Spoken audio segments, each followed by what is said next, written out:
دونوں گھروں میں اس مسئلے پر بحث شروع ہو گئی، لیکن کوئی حتمی فیصلہ نہ ہو سکا۔ اس بحث و تکرار میں محمد علی خاموش رہے، مگر جب انہوں نے دیکھا کہ کوئی بات نہیں بنتی تو عملی قدم اٹھانے کا فیصلہ کیا۔ والدین کو مطلع کیے بغیر ایک دن اپنے سسرال والوں سے ملنے چلے گئے۔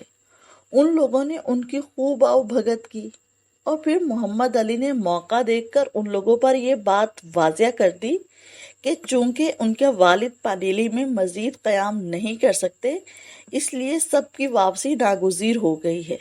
اس لیے وہ اپنی بیوی کو بھی ساتھ لے جانا چاہیں گے، کیونکہ کچھ ہی عرصے بعد ان کا ارادہ یورپ چلے جانے کا ہے، جہاں وہ 3 سال تک رہیں گے۔ اگر ایمی بائی ان کے ساتھ نہ گئی تو کیا یہ مناسب ہوگا کہ 3 سال کی مدت تک ان کی واپسی کا انتظار کریں؟ اس بات کا نتیجہ خاطر خواہ نکلا۔ اگلے ہی روز ان کے برادر نسبتی میرے والدین سے ملنے آئے، اور جب انہوں نے والدین سے پوچھا کہ وہ ایمی بائی کو کب کراچی لے جانا چاہتے ہیں تو ہم سب حیران رہ گئے۔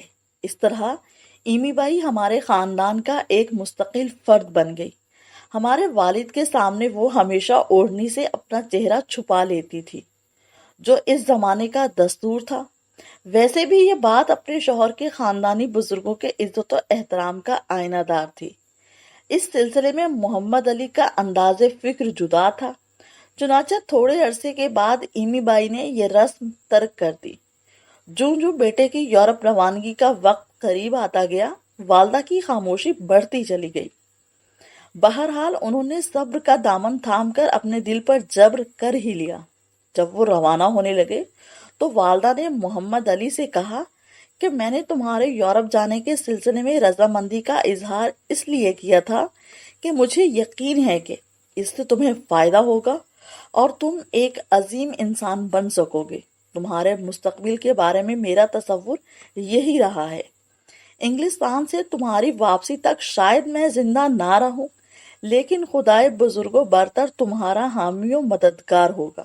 خدا سے مجھے امید ہے کہ وہ میری دعا ضرور سنے گا اور میری تمنائیں پوری کرے گا۔ یہ کہتے ہوئے ان کی آواز بھر آ گئی اور وہ سسکیاں لینے لگیں۔ محمد علی بھی جذبات سے مغلوب ہو گئے۔ انہوں نے بڑی دیر تک ماں کو گلے لگائے رکھا۔ بحری جہاز میں میرے بھائی دوسرے تمام مسافروں سے کم عمر تھے۔ 1892 میں 16 سال کے اس کمسن لڑکے کی موجودگی جہاز پر موجود مسافروں میں سے بیشتر کی توجہ اور دلچسپی کا باعث بنی۔ خاص طور پر انگریز مسافر خاصے متاثر ہوئے۔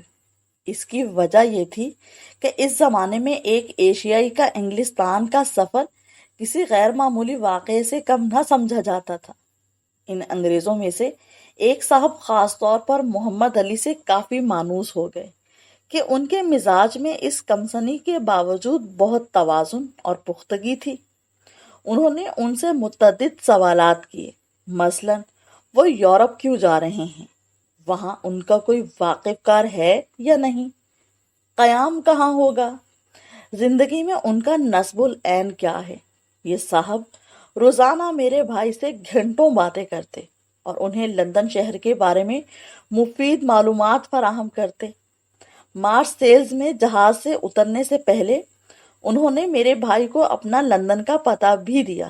اگلے 4 سال تک جب بھی یہ انگریز لندن میں ہوتا، وہ میرے بھائی کو اپنے اور اپنے خاندان کے ہمراہ کھانے پر مدعو کیا کرتا تھا۔ ساؤتھ ہیمپٹن پر محمد علی جہاز سے اترے اور لندن کے لیے ایک ریل گاڑی پکڑی۔ وہاں پہنچ کر انہوں نے وہ 2 تعارفی خط نکالے جو والد نے انہیں دیے تھے۔ پہلا کام انہوں نے یہی کیا کہ وہ ان دونوں حضرات سے ملنے گئے، مگر بہت مایوسی ہوئی جب انہیں پتا چلا کہ دونوں حضرات فی الحال لندن شہر سے کہیں باہر گئے ہوئے ہیں۔ محمد علی کے سامنے اب ایک ہی راستہ تھا۔ انہوں نے گاڑی بان سے کہا کہ وہ انہیں کسی رہائشی ہوٹل لے چلے۔ گھوڑا گاڑی کے سفر میں مختلف سڑکوں سے گزرتے ہوئے میرے بھائی دارالحکومت کی وسعت اور حسن سے بہت متاثر ہوئے۔ گاڑی بان نے ایک ہوٹل کے بارے میں بتایا کہ وہ آرام دہ بھی ہے اور خرچ بھی زیادہ نہیں۔ محمد علی نے وہاں پہنچنے پر استقبالیہ کلرک کو یقین دہانی کرائی کہ وہ آسانی سے ایک درمیانے درجے کا کمرہ کرائے پر لے سکتے ہیں اور اس کا کرایہ ادا کر سکتے ہیں۔ تھوڑی دیر کے بعد انہیں ایک مناسب کمرہ کرائے پر دے دیا گیا اور وہ ان کا مسکن بن گیا۔ سردیوں کے دن تھے۔ محمد علی کے لیے لندن کی زندگی کچھ افسردگی اور بے کیفی کا روپ دھارے ہوئے تھی۔ مزید برآں وہ اتنی ٹھٹھرتی سردی کے عادی نہ تھے۔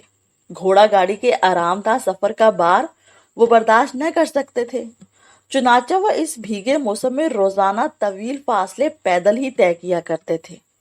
کئی سال بعد انہوں نے مجھے کچھ یوں بتایا کہ لندن کا قیام بہت صبر آزما اور تھکا دینے والا تھا۔ ایک تو میں اکیلا تھا، وطن سے دور، والدین سے جدا۔ دوسرا میں ایسے ملک میں تھا جہاں زندگی کراچی کی زندگی سے بالکل مختلف تھی۔ گراہم میں چند کارکنوں کے علاوہ کسی دوسرے شخص سے علیق سلیق بھی نہ تھی، اور لندن کی وسعتیں جن سے میں پہلے بہت متاثر تھا اب میرے لیے عذاب شکن ہوتی چلی جا رہی تھی۔ بے انتہا سردی اور بے لطف بوندا باندی میری ہڈیوں میں سرایت کر جاتی تھی۔ میری حالت بہت خستہ تھی، مگر میں نے اپنے آپ کو حوصلہ دیا اور بڑی کوشش کے بعد لندن شہر اور اس کی تمام صفات سے نبٹنے کا تہیہ کر لیا۔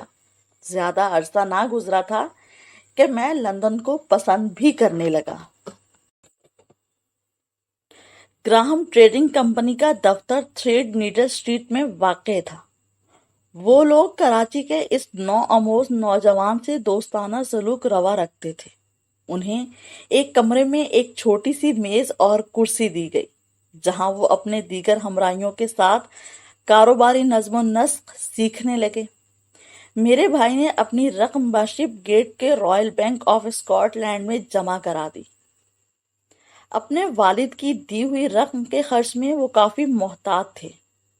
انہوں نے یہ بھی فیصلہ کیا کہ اگر انہیں کسی اچھے خاندان کے ساتھ رہنے کو کوئی کمرہ کرائے پر مل جائے تو خرچ میں مزید کمی ہو جائے گی۔ گراہم ٹریڈنگ کمپنی کا دفتر تھریڈ نیڈل اسٹریٹ میں واقع تھا۔ وہ لوگ کراچی کے اس نو آموز نوجوان سے دوستانہ سلوک روا رکھتے تھے۔ انہیں ایک کمرے میں ایک چھوٹی سی میز اور کرسی دی گئی، جہاں وہ اپنے دیگر ہمراہیوں کے ساتھ کاروباری نظم و نسق سیکھنے لگے۔ میرے بھائی نے اپنی رقم ممبرشپ گیٹ کے Royal Bank of Scotland میں جمع کرا دی۔ اپنے والد کی دی ہوئی رقم کے خرچ میں وہ کافی محتاط تھے۔ انہوں نے یہ بھی فیصلہ کیا کہ اگر انہیں کسی اچھے خاندان کے ساتھ رہنے کو کوئی کمرہ کرائے پر مل جائے تو خرچ میں مزید کمی ہو جائے گی۔ اخبارات کے اشتہاری کالموں سے انہوں نے چند خاندانوں کے پتے حاصل کیے جو کرائے پر کمرہ دینا چاہتے تھے۔ کچھ لوگوں سے ملاقات کے بعد آخر کار انہوں نے کیسنگٹن میں 35 رسل روڈ پر مسز ایف ای ڈریک کے یہاں رہنے کا فیصلہ کر لیا۔ یہ مکان اس جگہ واقع تھا جہاں 50 سال بعد اولمپیا بلڈنگ تعمیر کی گئی۔ لندن کاؤنٹی کونسل نے چند سال قبل اس عمارت پر ایک تختی آویزاں کی، جس پر تحریر تھا کہ محمد علی جناح بانی پاکستان یہاں رہا کرتے تھے۔ گراہم میں اپنے فرض سے عہدہ برا ہونے کے علاوہ میرے بھائی انگلستان میں اپنے قیام کے دوران زیادہ سے زیادہ حصول تعلیم کی فکر میں کوشاں رہتے تھے۔ ناشتے سے قبل وہ صبح کے اخبار کا مطالعہ کیا کرتے اور انگلستان کے معروف سیاسی رہنماؤں کی سرگرمیوں اور پارلیمان کے اندر اور باہر ان کی تقاریر کا بسط شوق مطالعہ کیا کرتے تھے۔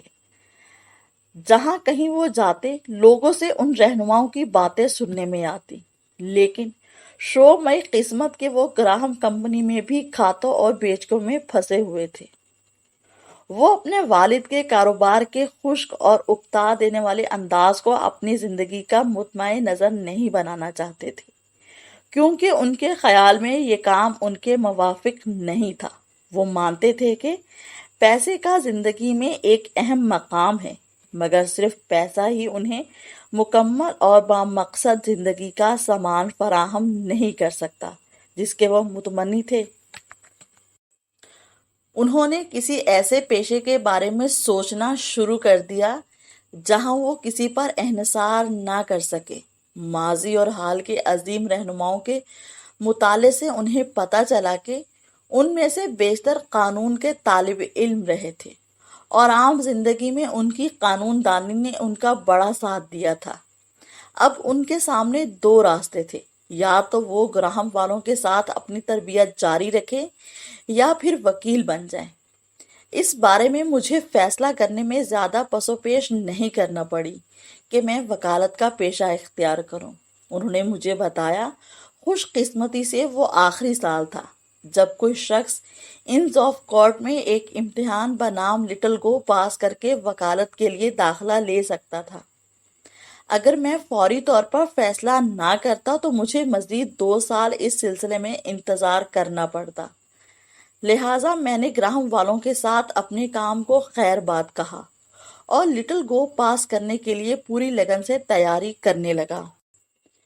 یہ محمد علی کی زندگی کا ایک اہم موڑ تھا۔ کھاتوں کی خشک دنیا سے نکل کر وہ قانون کی کتابوں کا مطالعہ کرنے لگے۔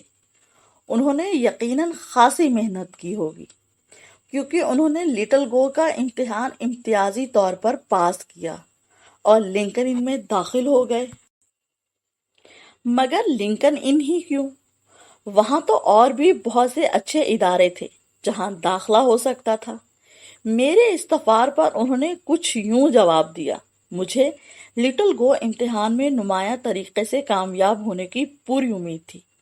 میں نے انس آف کورٹ جانا شروع کر دیا اور وہاں کے طلباء سے ملاقات کی۔